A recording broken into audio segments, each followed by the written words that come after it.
And welcome to another episode of Shop Talk down here at Page 3's Game Zone. I'm Nathan Varney. I'm Patrick Taggart. And today we're going to be talking about a new comic that will be out on the shelves tomorrow, Wednesday, November the 12th.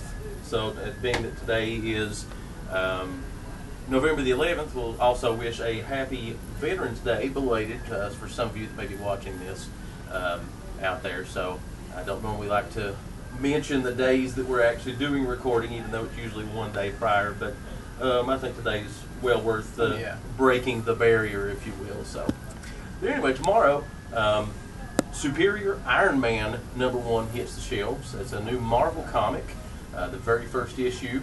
And Pat and I took a read through it just a bit ago, and we're going to talk a little bit about it. So it is a spoiler alert. So for anybody that is opposed to any type of spoilers for a book, books and movies and whatnot that they may read and watch, then you probably want to turn this video off right now until you've read the book. So otherwise, without further ado, here we go.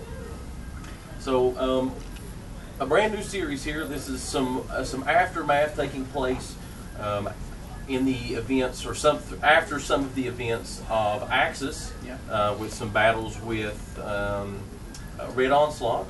So, what was your first impression of the book, Pat? It's fresh. I think it's a fresh start for a new type of Iron Man. It's definitely totally different from all the other Iron Men's. The characters, what I like to think is more developed than the actual Iron Man. I'm more of a, and it is, like I said, it is a spoiler. This isn't the Iron Man everybody knows, especially if you know anything about the after effect of the whole Axis books. Everybody kind of gets a little rewiring, but everybody mentally wise, and most go back to normal except Iron Man. Somehow good old Tony Stark escaped the I'm normal again. Yeah.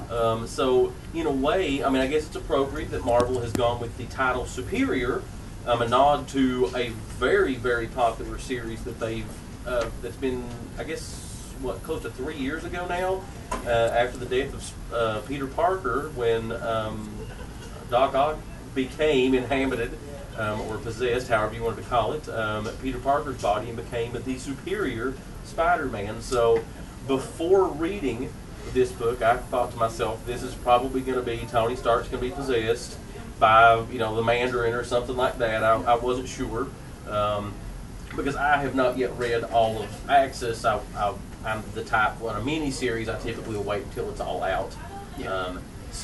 But I did not mind to have this part spoiled. I was okay with that. But yeah, the sinister, like it's Tony Stark, but there's a really dark, like almost the deepest desires of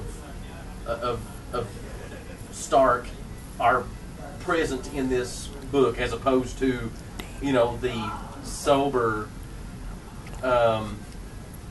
Stark that we've been used to seeing. In fact, he even commented in the book about when Pepper Potts was like, "You're drinking again," and he was like, "Yep, lots. Got a lot of wasted sober years to catch up on." Yeah, and see that's it too. That's what threw me off. I was expecting the possession thing, and I don't know if it is or not, but it's more like the buffer between him contemplating using all of his intelligence towards selfish and darker aspects of life is gone.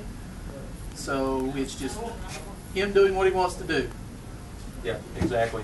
I mean, he's working on this. He has, developed this new Extremis app, and is somehow, I'm not sure how they're going to go about this, but somehow has brainwashed or infected or just generally persuaded the majority of the population of San Francisco to his side, to use this app, which makes them think that they are so much more beautiful than they are. Well, I think it might be a physical thing, because it did describe a version of the Techno Virus in it. Yeah, Used okay, to manipulate. Yeah. So it's going to be interesting to see how they've actually, you know, yeah, I can't believe I have overlooked that part. But yeah, they mentioned the techno-organic virus in there, so it'd be really crazy to see what they could do with that in this particular story. Iron Man with the techno-organic virus at his fingertips. Wow. And the new suit, this gorgeous chrome, as Tony Stark worded it in the book, it's sexy. Yeah. And I mean, it's on that side, you know, a very manly way, but I mean, it is a sleek, awesome design of a suit. I really like it. And it's a bioorganic suit itself. It changes and it's fluid and yeah, some form of. I think he said that he utilized some form of the symbiote, maybe of the classic alien symbiote suit as part of how it was developed. So crazy, lots of ideas of little things being pulled from lots of other comic series, from various and sundry families that are in this. Okay, so what about the very end? Next to last page, oh yeah, you and I both thought the last couple of panels that it was another character that was going to make a surprise appearance at the end, because Daredevil was in the book for just a moment, was in the book. So it was like, okay, all right, they're going to bring in Black Panther. Yeah, I thought that as well, which was odd seeing Daredevil in California. Yes. So, but well, I guess a lot of Marvel's books there yeah. a lot of them have migrated to San Francisco from New York. That's true. And some of them are splitting time. So, but it was really interesting.